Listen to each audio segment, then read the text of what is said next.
Spring cleaning can be super annoying and tedious, but sometimes you get rewarded for your efforts. And this time I hit gold. Well, not real gold, come on. As I was cleaning out my house and getting rid of a lot of old stuff, I found several boxes with really old graphic design and 3D related magazines. Like this one here, the very first issue of 3D World from almost 20 years ago. Or this issue here of Computer Arts dedicated to 3D. So, let's travel back in time and let's see what kind of amazing stuff we can find in these magazines.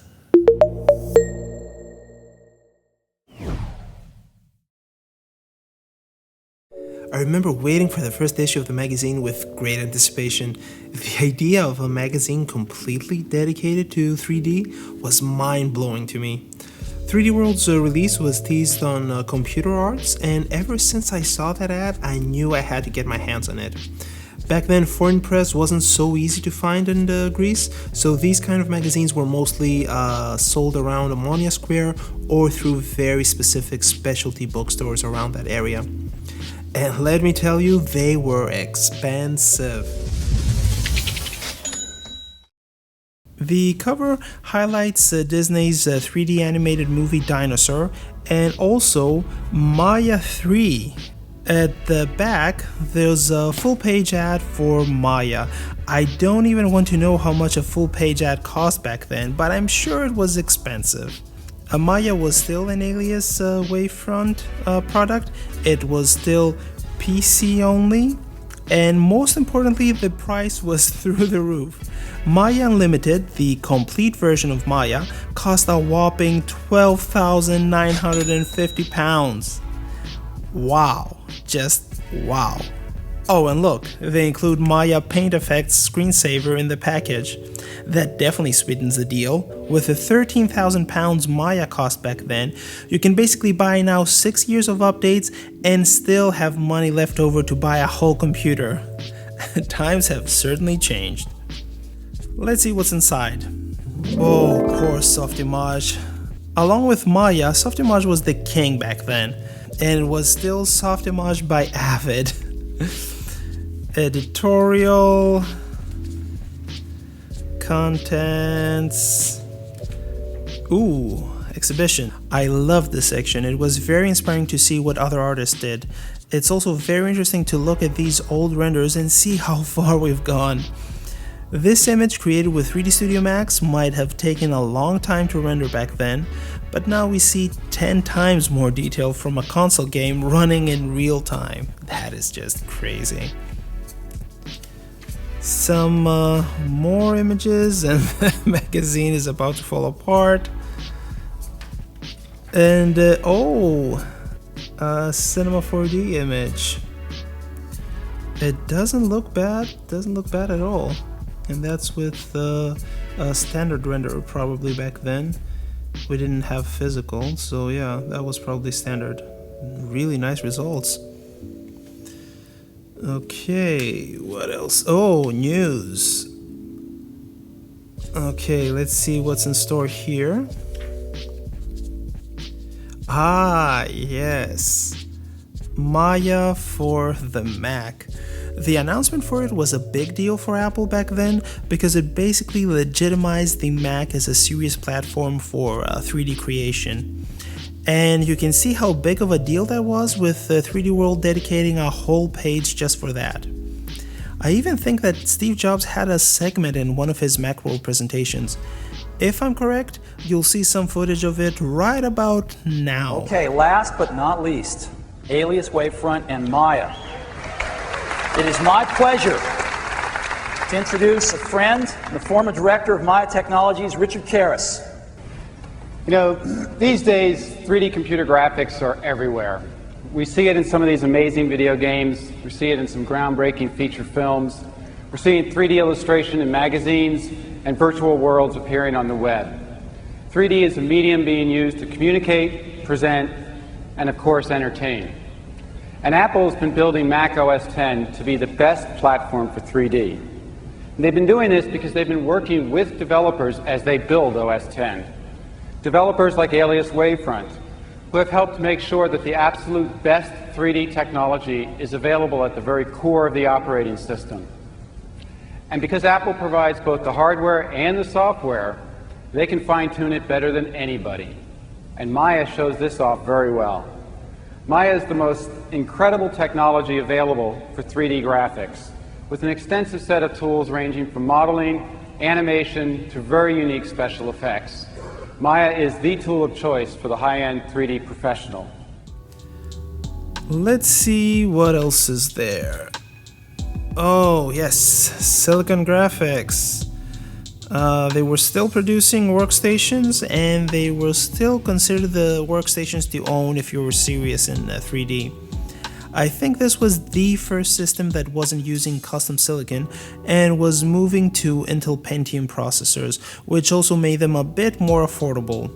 It looks like the low-end model cost just shy of £2,000, but I'm sure the higher-end ones were still insanely expensive. Oh, Blender 2 was announced, and it looks like it already had 90,000 users? Wow, that's really cool. Let's see what else is there. Okay, some other stuff here. Oh, Blue Sky.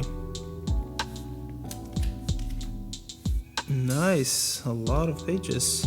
So Blue Sky was featured heavily, and I would say understandably so. They had just won an Academy Award the year before with Bunny, and they were also involved in a lot of varied work, from the 2D 3D movie Titan AE to animating talking fish for HBO's Sopranos.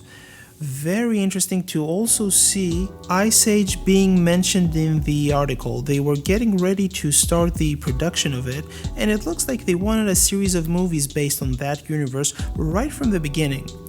It wasn't a knee-jerk reaction after seeing how successful the first movie was. Very cool to see. Oh, a competition to win a workstation with a copy of 3D Studio Max version 3. £1,526 would get you a 550 MHz Pentium 2 with 128 megabytes of RAM and a 9 GB 10,000 RPM hard drive. Just 9 gigabytes. Wow. The footage for this video alone wouldn't fit in that hard drive. That is crazy. Now let's move on to the main feature article, which is of course Dinosaurs. There's 8 whole pages dedicated to it. RenderMan was used for it, and the interesting thing is that they didn't go full CG. The environments were real, and then the CG dinosaurs were comped in. The article also highlights the amount of data produced, which was just 45 terabytes. What is interesting is that the article, in order to make the number understandable, they used a popular medium known by everyone, which was CDs. They would have to use 70,000 CDs for that amount of data. Looks like people couldn't fathom terabytes of hard drive space. Of course, a magazine from that era wouldn't be complete without picture-based tutorials. I never really found these helpful, but I guess they gave people an overall idea on how to do things. Interesting also to see that Bryce was still a thing, and in order to support the CD giveaway of the first version of Bryce, there's a 4-page tutorial on how to build a robot. Definitely much better than anything I ever managed to do with Bryce. Because it was the first issue, the magazine decided to review all versions of the major 3D software packages, even though most of them were released earlier in the year. And the interesting thing is that none of them got bad reviews. Actually, all of them got 4.5 stars. It also looks like the order of the reviews was based on the program's importance in the industry. So we first start with Maya 3, then with Avid Softimage XSI, then with Lightwave 6, and at the very end there's Cinema 4D XL6. Going back to Softimage, it's interesting to see that even then Softimage had issues. XSI, the successor of Softimage 3D, was delayed for several years, and finally 2000 was the year of the release. In hindsight, it was an indication of things to come. Even in the review, we can see the reviewer commenting on the fact that users are switching to Maya, with XSI being late to the nonlinear animation party, among other things.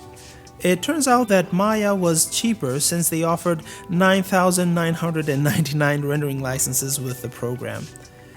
Maya was definitely pushing to be the no-brainer choice for studios.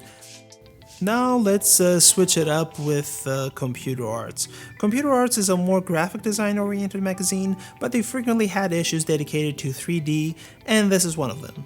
The cover was a still from the beautiful short Pump Action. I think this short alone sold a lot of copies of Cinema 4D.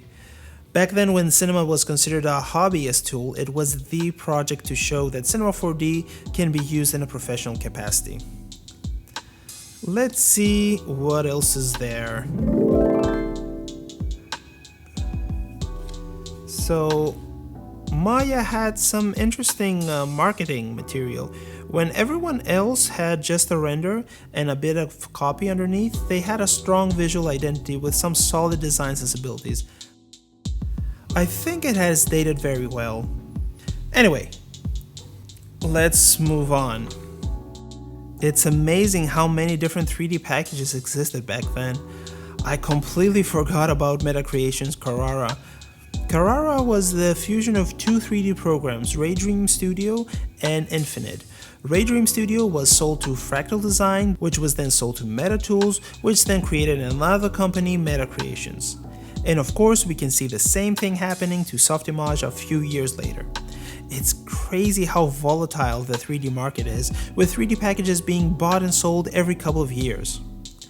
Anyway, and here we go, Pump Action. This still looks good today. I really like it. It's really nice to see they dedicated several pages for the short, and they also had it on CD. Oh, Buyer's Guide for 3D Software. It only features the ones reviewed by the magazine, but it's still interesting. They have 3 different categories: under 300 pounds, under 700 pounds, and then under 12,000 pounds. Damn. So, what do we have there? Form Z, which strangely enough still exists, that cost 1,756 pounds. Famous Phase for $6,250. And at the very high end, we have Houdini 4 for almost 11,000 pounds.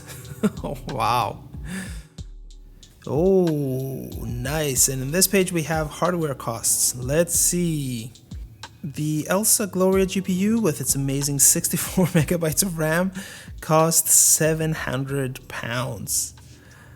Apple's G4 400, which was top of the line back then, would set you back 1,300 pounds.